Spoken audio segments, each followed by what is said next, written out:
Alright, welcome everyone to the video that is on things, and if you've read the title, you know what it's on. It is on my recording program, XSplit Gamecaster. Some of you might have heard of it, some of you might not have heard of it. Well, I'm about to tell you what I think about it, why I like it, why I got it, and why I use it over other programs. So, first off, what is it? What is XSplit Gamecaster? Well, let's just do XSplit. If I can type XSplit, let's just search it on up. Alright, so XSplit is a company in Hong Kong that makes these two programs. Broadcaster, which is more for professional live streams and more general use like desktop and other recording, recording your desktop, recording other things, and it's more for professional. That's basically their description of it, so that's what I'm going to use as well.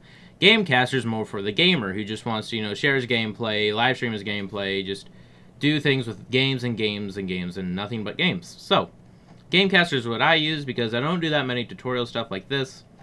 But when you get an account with them and you actually buy one of these, you get both programs. So you don't have to buy separately. You get both programs. And here you can see the prices that if you go for the free plus, which is basically just getting personal. And then you've got premium. Oh wait, never mind. I'm a dum-dum. It's everything in the free version plus all this. So the personal license, which does not support commercial use, is $2.50 a month, and the premium, which does support commercial use, which means you can make money off of it, off of the video you make, is $4.17 a month. But I bought it with a lifetime license, as you can see down here, because they had a sale that saved me $300 on a $500 dealio.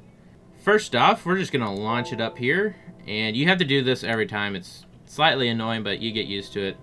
And depending on your hard drive speed and your computer is going to vary on the load up time. Mine doesn't load up fairly, it's not extremely fast, but it's not really extremely slow. It's okay, it's not like terrible. I mean, let's be honest here, like that was quick enough for me. So, first item on the list. How user-friendly is this program? Well, let's be honest here. Let's just look at this, okay? We're just gonna not even, like really looking into the detail of what every tab has, but just looking at the overall layout. How simplistic does it actually look? Well, here's our start page. We've got tutorials and frequently asked questions. Our capture card here, and 3 easy steps to start. Pretty simple. We go into accounts. You can link your Twitch, your YouTube, your Facebook, and your Twitter. Simple and easy. You can also change to all these other services. That's the word I was looking for. And then we have our settings. Nice layout. And this is at full screen. You won't open this up in full screen, but nice layout. Very simple. Each bar is 10%. You can figure that out easily as to, 10 bars, this is all the way up, obviously 100%, 10% each.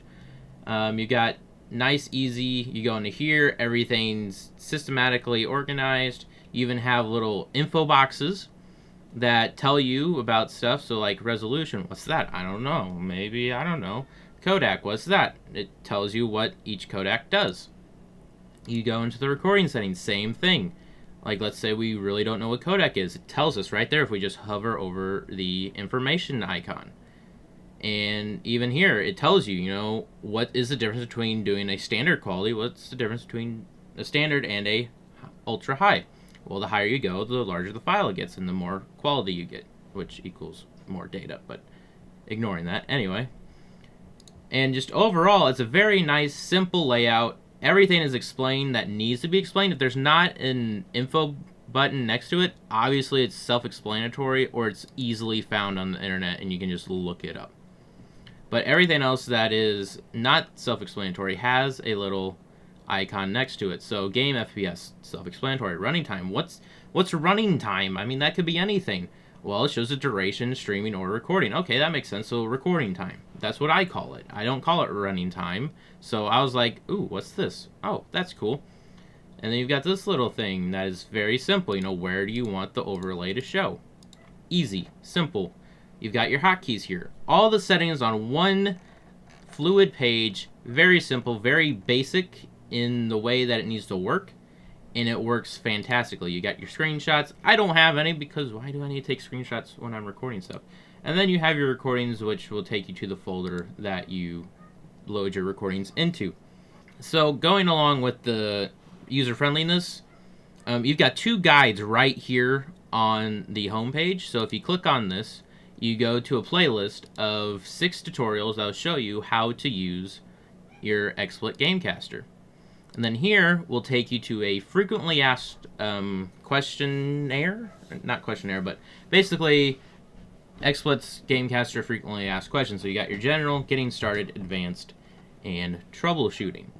So this will probably answer most of your questions, and if you need any more detail, each program actually has a user manual with it. So if you just go to their website, go to Gamecaster or even the home, right underneath here is read our XSplit Gamecaster user manual. So they even have that for you to look into. That'll probably go into a bit more detail than what their frequently asked questions would.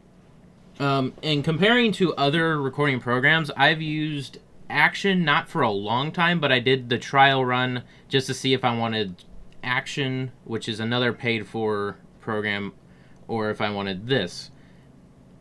This is a lot easier to manipulate and use and figure out than Action, in my opinion. This is all opinion based and what I feel I like. You might say Action is the superior to this, or it's a superior to another program.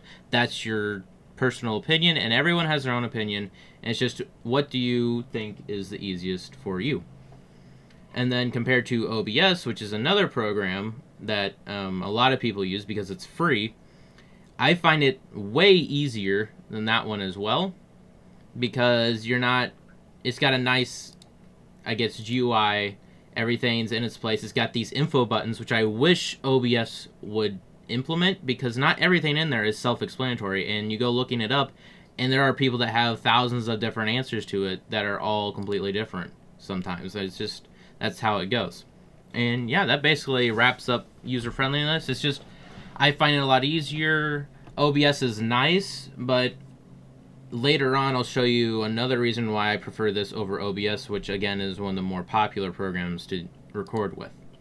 So one of the questions was, do you think there are enough settings in here? Well, to be honest, there are not as many settings as in OBS, or I actually think it has a bit more than Action from what I looked at in Action when I was using it, but it does not have as many as OBS, and the reason why is because this is meant for gamers and gamers only. People who are not going to sit there and read up on a program, try and figure it out for hours and hours on end just so that they get a good recording experience. This is meant to be simple, easy, 1, 2, 3, go.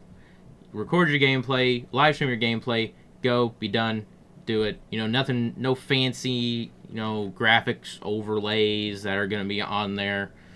Fading in and out, stuff like that. That's meant for their other program, which is more like OBS. So if you're curious, Broadcaster is basically their version of OBS, and this is just a better version for gamers, is what this is.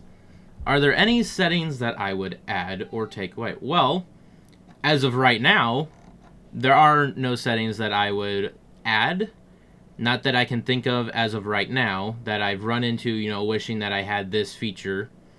One feature that I had wished was on here, and then they actually put in here without my knowledge of it being there. It could have been there the whole time, and I just didn't see it, but I swear it was not here. It was this running time, which this running time tells you how long you've been recording and or live streaming. So that was nice for that to be put in there. I'm pretty sure that was put in an update at some point, because I do not remember seeing that when I first got it. But anyway, moving on from that. That is the one that I wished was in there, and then it came in. So as of right now, there's really not any I would put in, and there's not really anything in here that I feel like is a nuisance. Even this, which I would never use, I still think it's nice to have in there in case for some weird reason I would ever use it. It's at least there. I don't mind more settings. I just mind when they add so many settings that it jumbles up and it confuses you on, what's what. That's what I don't like when they add a lot of settings. But if they keep it all nice and organized like this, they can put as many settings as they want, and I would not care at all. And is it overwhelming who's new to game recording? Well, let's be honest here. Any recording program that a new user is going to be ending up messing around with is going to be overwhelming to them. It's just going to be a fact. You know, they're brand new. They don't know what they're doing. They've seen maybe a couple of videos. You know, maybe they got a slight idea, or maybe they don't have any idea. It's going to be overwhelming either way. I find that this one was the easiest one to learn right off the bat. Even OBS, I had to look up stuff. I had to watch videos. I had to do hours and hours of testing just to get it to work for one game, and that was Minecraft. Just to get it to work with one game. This, I can load it up, launch it. Even when I was first starting, I could load it up, launch it, read through the settings and stuff, set it all up in about maybe 20 minutes if I'm really meticulous about what I'm doing. But on a normal basis, now that I kind of know how to use it, it takes 5 minutes tops just for that. And then you go into the game, you do like one short test recording. Oh, it's too loud, the desktop is overpowering my voice. You go here, you lower it, and then boom, you're good. You're done. You test it again, just a little bitty short thing with a bunch of noises. Okay, we're good, go. Easy, simple. So I think it's the easiest program to pick up. Even Action was more complicated than this, in my opinion, because it had so many options, but their GUI was really weird, and it just didn't flow well. This is a nice, you know, straight to the point list, and if you have any questions, they've got these next to it that aren't self-explanatory. All right, and performance. So, like they said in their question, obviously this would be different for everyone, but is there any noticeable change in gameplay while recording? How smooth or seamless does it feel? To be honest, for comparing it to OBS and Action, they're all the same. They're all optimized to do game recording. Action is a game recorder, this is a game recorder, and OBS has a game recording option, and it's more geared towards game recording anyway. So they're all optimizing themselves to be game recorders, so of course in order to compete with each other, they have to perform well. This, I haven't noticed any, like, you know, I'm playing a game and then I hit record and then, oh, the lag is just dying, I'm gonna die to the lag that's occurred here. I drop maybe 10 frames at the most. If I'm doing, like, say, modded Minecraft with shader packs. That takes a lot of CPU and just overall computer power. So, of course, I expected to drop a couple of frames when I start recording, because that's even more resources I'm pulling away from the game. But normal games like, say, Overwatch or TF2 or Call of Duty or something where you're not procedurally generating stuff, boom, done, go. Maybe, when I did a couple of benchmarks on Shadow of Mordor and then I did one on Overwatch, it shows if you've dropped any frames. It never showed any frames dropped, but again, I have a really good computer. The most you might drop, at least what I would think, if you had a decent computer, you know, I'm not talking like some amazing gaming computer, I'm talking just a nice, decent computer that can run games on, say, medium graphics. You might drop 5, 10, 15 at the most, I would think. Now, this is, of course, going to change for every computer, but that's just my opinion on, you know, what I think is going to happen here. And now we get to our final thing, the features. So, what is your favorite thing about the program? Well, my favorite thing is the in-game overlay. And you might be wondering, what is that? Well, let me show you. We're going to load up Minecraft here. We're going to go to single player. We're just going to create a new world. And yeah, let's just call it new world. Let's go. So right off the bat, you can see this little thing down here that says FPS. I've got 4s because this is a loading screen. You know, it's not really meant to have high frames anyway. So we load up in here. And as you can see, it's starting to jump around as I move around. And let's game mode 1. Oh, I didn't do that. Let me open a LAN world. Open LAN. Cheats on. Let's just make it creative. Start LAN world. Anyway, okay. So, as you can see here, it does have the FPS down below in the bottom right. Now, you can set a hotkey to change this, or you can just do this in the application manually. but I have a hotkey for it, and you can actually change. If you watch it just go around the screen, it has 6 points that it will lock onto. Bottom left, top left, middle, or top middle, top right, and bottom middle, and then it just cycles through like that. So you can set those to be in different locations. And you're like, okay, well, that's just a little bitty square. Why would you want to move it out of the way? Well, when you start recording, this is what occurs. You get an initialization, and now it tells you you're recording in 1080p. And since I have the runtime on, I have a timer going that tells me how long I've been recording. And then if you turn on the CPU load, you have another box that goes in between these two, and you end up extending out to about here. So depending on what GUI your game has, it might be covering something that's extremely important for you to know about, like your health or your ammo or something that you need to see, every once in a while that is important to you living inside of the game. So that's why changing the position is really nice. But this is the feature that I really enjoy, is that it tells me I'm recording. I know if I'm recording, and I know how long I've been recording. Also knowing my frames, if the game does not have a built-in frame rate gauge that tells me interactively, this tells me the frames while it's recording. And then one other feature is that you can pause this, and it'll tell you that you're paused. It even grays it out, so it's a different color altogether. And then as soon as you start it up again, it shows that you're recording again in red, and even the timer stops for you. That's one of my most favorite features that I wish OBS had, because so many times when I was using OBS, I would end up not recording it because my hotkey wouldn't work, or it just didn't record the audio or something. And like on those times when the hotkey didn't work, I didn't know it wasn't recording, so I'd do like an hour recording of something, and I'd go back, and it never recorded it. And then I go crazy, and then I just chuck my computer out the window, and then I go fix it, and then I redo the recording, because thankfully I was on something that was story mode, and I could just go back in the saves and do it all over again. So that's one of my favorite features. If we turn that off, there we go. And then my next favorite feature, which I also wish OBS had, is the in-game overlay to actively change your settings. So if you do Control plus Tab, you have this. You have this overlay. You've got your mic here. You hover over it. It even tells you your hotkey to mute your mic. What program tells you the hotkey you set? That's just amazing to me. Okay, that's just amazing to me that it tells me what my hotkey was in case I haven't been recording for like a month or so because I was, off in Africa helping little children or something. And then I come back and I'm like, I'm going to record again. What was my hotkey for that? I don't remember. Open this up. Oh, yeah, that's how I mute it.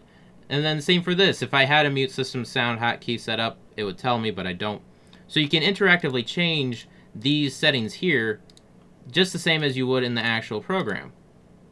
And then you can turn your webcam on and off. You can do some Twitch features as well. I haven't used this because I don't stream on Twitch or anything. I don't stream at all, but you have this here.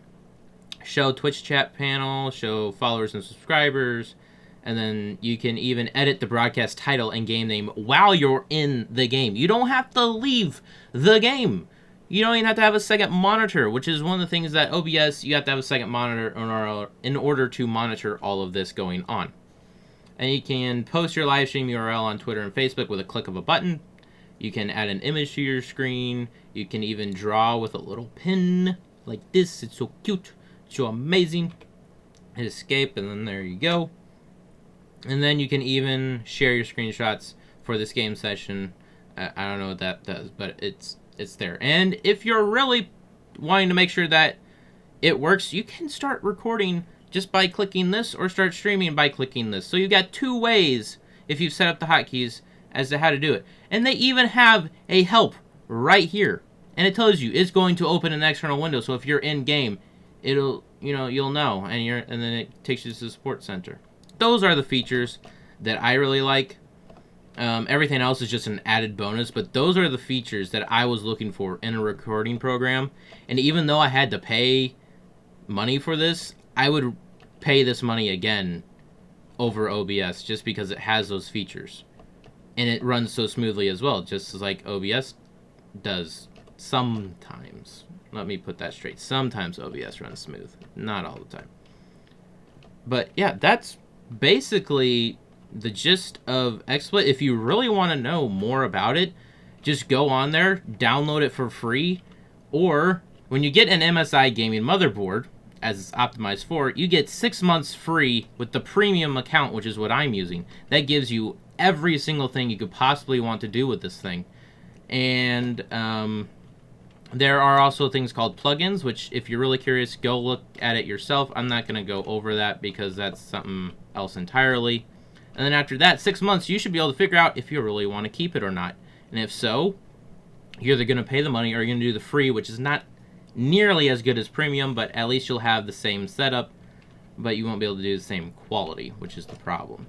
But you guys can look that up and figure it out yourself. This was just me and sharing my opinion on the program that I use and why I like it and why I think you should use it too over OBS. Now, again, if you're on a budget, obviously don't use my video as an excuse to beg your parents to let you buy a program that's like $4 a month, which is cheaper than Netflix. Let me point that out. It is cheaper than Netflix to have this per month. So if you really want to sneak that in there, go like, hey mom, dad, it's cheaper than Netflix. Boom, drop the mic. That's up. All right, that's it, folks. I'm gonna stop now before I just continue rambling on. So if you did enjoy this video on me going over my opinion on things and how I think things should go within certain things, that's a lot of things. Anyways, like the video, leave a comment on if it was helpful or not in helping you choose whether you want this program or if you want to, compare it to other programs or whatnot. I guess subscribe if you want some more content or gameplay, and I will see you all next time.